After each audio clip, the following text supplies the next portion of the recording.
welcome to Skedlive. My name is Josh Welsh. Today is Wednesday, April 7th, and here are the day's top stories. Ontario will be under a new stay-at-home order for 4 weeks. CBC reports Doug Ford will make the announcement today in a press conference. The stay-at-home order will take effect as of 12:01 a.m. Eastern Time, Thursday, and it will last up to 4 weeks. The order will include closing non-essential retail stores, except for curbside pickup where available. Sources say only grocery stores and pharmacies will be open for indoor shopping. Big box retail stores will be restricted to selling only grocery and pharmacy items for in-person shopping. The move comes after a surge of more than 3,000 cases a day during the Easter weekend. All Toronto schools are closed as students move to online learning. CB24 reports schools moved online today under order from the city's top medical officer, Dr. Eileen de Villa. Classes in the Wellington-Dufferin Guelph area are also moving online after Peel Region moved classes to online learning earlier in the week. Health officials say the closures are necessary as new COVID-19 variants pose a greater risk of hospitalization and death during the third wave. However, provincial officials say schools in other areas across the province are safe and should remain open for students' mental health. Measures will be reassessed at the end of the spring break next week. In British Columbia, the city of Kelowna is extending the stay of temporary shelters for the homeless. Global News reports the decision was made by BC Housing in the city of Kelowna. The Kelowna Gospel Mission Shelter has been granted an extension until September. BC Housing is keeping another shelter open for at least another year. The shelters help people who are experiencing homelessness. The homeless situation in Kelowna remains a challenge. In 2019, there was a dramatic increase in the number of people experiencing homelessness in the touristic community. Lawmakers in Arkansas have made the state the first to ban gender-confirming treatments and surgery for transgender youth. The Republican-controlled House and Senate voted to override Republican Governor Asa Hutchinson's veto of the measure this week. The ban prohibits doctors from providing gender-confirming hormone treatment, puberty blockers, or surgery to anyone who is under 18 years of age. Opponents of the measure have vowed to sue to block the ban before it takes effect this summer. Governor Hutchinson vetoed the bill following pleas from pediatricians, social workers, and parents of transgender youth who say the measure would harm a community already at risk for depression and suicide. Russian President Vladimir Putin has signed a law which would allow him to run for 2 more presidential terms, potentially extending his rule until 2036. The 68-year-old president is currently serving his 4th presidential term, which is set to end in 2024. The new legislation, announced on Monday, could allow Putin to serve 2 more 6-year terms. The new law formalizes the results of last year's referendum on amendments to Russia's constitution. Putin's efforts to stay in power have attracted mass protests and criticism around the world. And that is what is making news now. I'm Josh Welsh. Let's check in on health news. Hello and welcome to Skedline's Health. I'm Christina Shidrina and it is Wednesday, April 7th. People without a valid Ontario health card will not be able to schedule an appointment for the COVID-19 vaccine in Toronto. Public health experts are critical of the move and they are calling it an access barrier that we just cannot afford right now.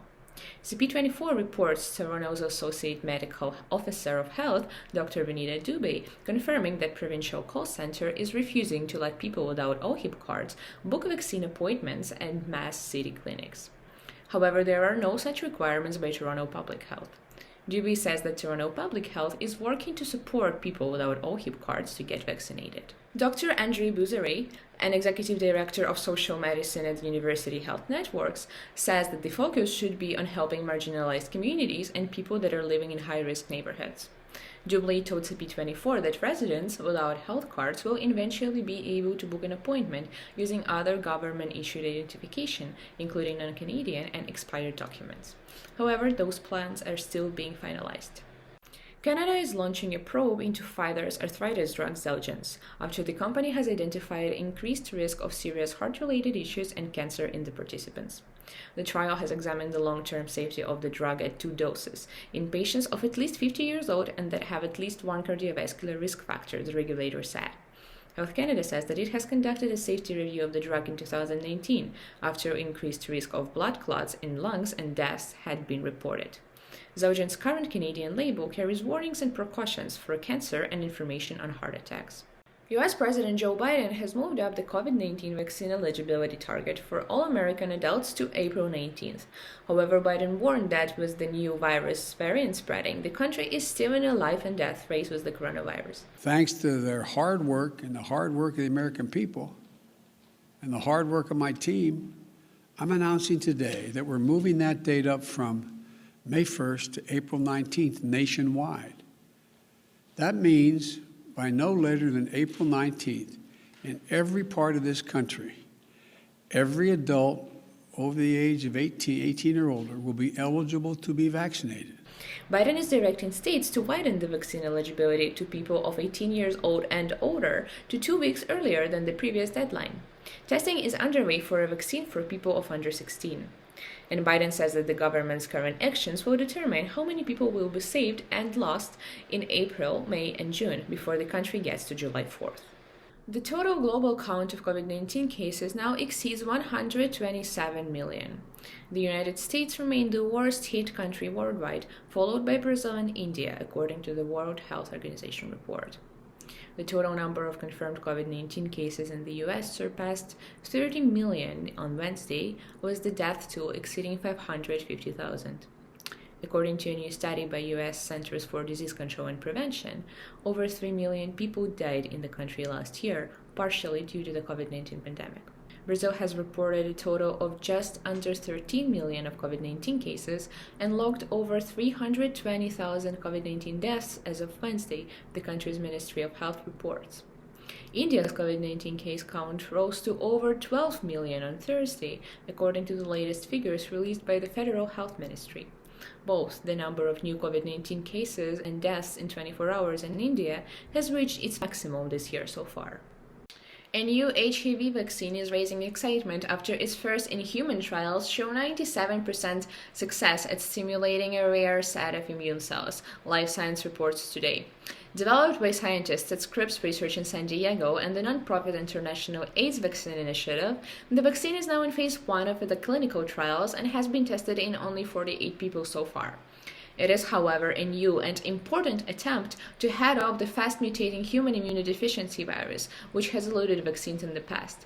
Scripps, an International AIDS Vaccine Initiative, will now partner up with Moderna to make an mRNA version of the vaccine, a step that could lead to the faster vaccine availability, according to Scripps Research. William Schiff, an immunologist at Scripps, says that the company believes this approach will be key in making the HIV vaccine and possibly important for making vaccines against other pathogens. This is it for today's health news. I'm Christina Shidrina, and now let's see what the weather is going to bring us. Hello everyone. This is Skedlive's weather report. I am Saloni Bhugra. Today is April 7 and Toronto is having a sunny Wednesday. The temperature could go as high as 12 degrees today with a low of 7 degrees in the evening. It will be partly cloudy tomorrow with the temperature ranging between 9 to 14 degrees. We will have showers on Friday rising to a high of 12 degrees and then down to a low of 8 degrees. We can expect clouds on Saturday with a high of 15 degrees. Sunday and Monday remain rainy days with temperature ranging from 7 to 13 degrees. That's the forecast for today. Check out Skedline.com for news about Norway's investment in renewable energy. I am Saloni Bhugra, taking you to sports now. Hello, welcome to Skedlive Sports. I'm Nick Barnsdale. It's Wednesday, April 7th, and here's today's sports. In the NBA, a shorthanded Los Angeles Lakers team defeated the Toronto Raptors 110-101. Both teams without key players. LA missed LeBron James and Anthony Davis, and Kyle Lowry and Fred VanVleet sat out for the Raptors. The Lakers stormed out to a 34-point second quarter lead and dismissed a poor Toronto team. The Raptors shot under 40% from the field and just 15% from three-point range. Here's head coach Nick Nurse on the performance. You know, again, and everything kind of went flip-flop on us, Doug. I think, you know, they made like all their first six of their first 7 threes, and we were 0 for 7, and it wasn't much difference in the shots. So everything was kind of going. Speed of the game was fast and physical in their favor, and the shooting was in their favor. So we found ourselves in a big hole. Referees ejected both Montrezl Harrell of the Lakers and OG Anunoby of the Raptors in the first quarter after an altercation between Anunoby and Los Angeles point guard Dennis Schroeder. Several key players got involved in the scuffle, which started when Anunoby flipped Schroeder onto the floor. Former Raptor Marc Gasol scored 13 points and had 9 rebounds in his first game against his former team. Gasol also had 5 assists and shot 66% from the field. The Raptors fall to 29-31 with the loss. The Lakers are now 32-19. Over to baseball. The Texas Rangers beat the Toronto Blue Jays 7-4 at Globe Life Field in Texas. Texas opened up a 6-1 lead by the 6th inning thanks to 4 home runs, 2 of which came from designated hitter Nate Lowe. Ronald Guzman and Jonah Heim hit the other 2. Tanner Roark started for the Jays, pitching just 3 innings and racking up a 15.0 ERA in the process. Toronto's Bo Bichette hit 2 homers on the day. Texas took in more than 18,000 fans for the game, one day after filling its stadium with more than 38,000. The Blue Jays are now 3-2, and the Rangers improve to 2-3. As I asked to the players, just win the game. I don't want anything else. Manchester City secured a 2-1 win over Borussia Dortmund in the UEFA Champions League quarterfinals. Home side Man City took the lead in the 19th minute with a goal from Kevin De Bruyne on a counter-attack after Dortmund midfielder Emre Can lost the ball. City was later awarded a penalty, which was overturned upon review. Dortmund's Jude Bellingham stole the ball from Man City keeper Ederson and scored it, but the referee ruled that Bellingham was guilty of a foul and disallowed the goal. Dortmund equalized in the 84th minute on a smooth attack, leading to a goal from Marco Reus. Phil Foden then won the game for the hosts in the 90th minute with a shot slipped by the opposing keeper. Manchester City will go into the second leg on April 14th with a 2-1 advantage. In the other quarterfinal first leg, Real Madrid beat Liverpool 3-1 at home. Vinicius Jr. scored for Real Madrid in the 27th minute to put the team in front, and Marco Asensio doubled the tally in the 35th. Liverpool forward Mo Salah pulled one back for the English club in the 51st minute. Vinicius piled on Liverpool's misery with another goal 12 minutes later to complete a comprehensive Real Madrid win. The second leg will be played in Liverpool on April 14th. Toronto FC will begin its 2021 season today with a CONCACAF Champions League match against Mexican side Club León. TFC will be hampered by lower match fitness than the opposition, who are in the midst of their league season. León won the Liga MX Guardianes title 5 months ago and will look to improve on its last Champions League appearance, which saw it knocked out in this round.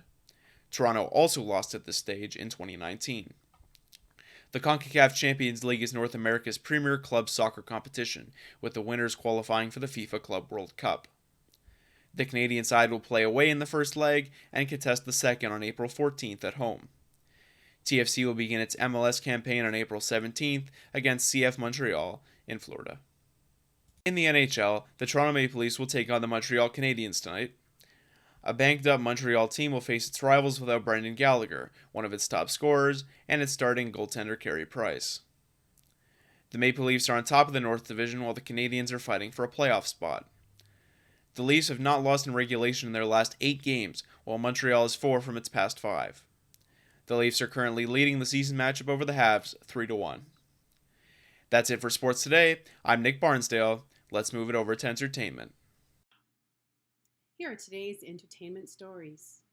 The Weeknd will be releasing an exclusive new song in a unique way. The Toronto Star reports that R&B superstar and Scarborough-born singer has jumped on the blockchain bandwagon and non-fungible token NFT trend. The Weeknd auctioned an unreleased song and art on niftygateway.com. NFTs serve as a cryptocurrency and allows a person to buy and sell unique digital items. NFTs eliminate the middleman, allowing artists to make substantial financial gains and come with a hefty price tag. And it continues to pile on. Catherine O'Hara wins the SAG Award for her role in Schitt's Creek.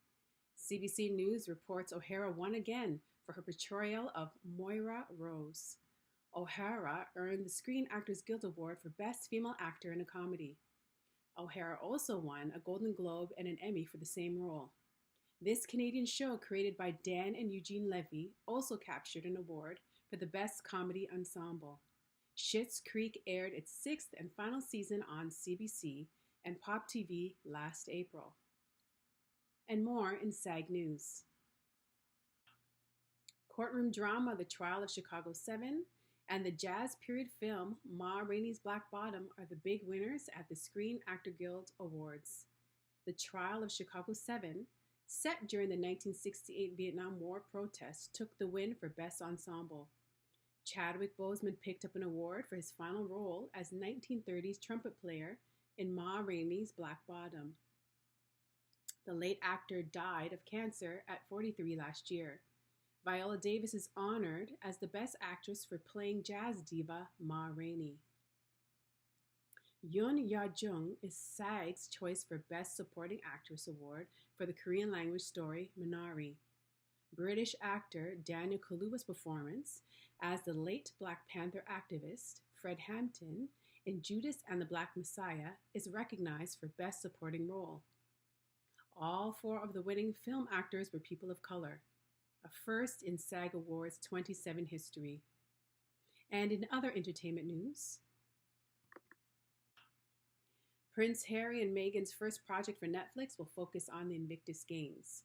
The couple will produce a documentary series called Heart of Invictus, and it will center around the athletes competing in the Games for Injured Veterans in The Hague in 2022. Harry is set to appear on camera and will serve as an executive producer through the couple's Archwell Productions, Netflix said in a statement. The series will provide a behind-the-scenes look at the athletes and organizers. The Invictus Games is a multi-sport event that Prince Harry created in 2017. And in other news, doctors are planning to perform a brain function test on rapper DMX. NBC News reports DMX is in a coma on life support in a New York hospital. The Grammy-nominated rapper, born Earl Simmons, was brought to a White Plains hospital Friday night after having a heart attack at home. A large prayer vigil was held outside the hospital. DMX broke into the rap scene in 1998 with hits like Rough Riders Anthem and Get At Me Dog, and has been open about his struggles with drug addiction. This has been a Sked Live for Wednesday, April 7th. For more of our stories, check out our skedline.com. I am Natasha Winter. Thank you for watching.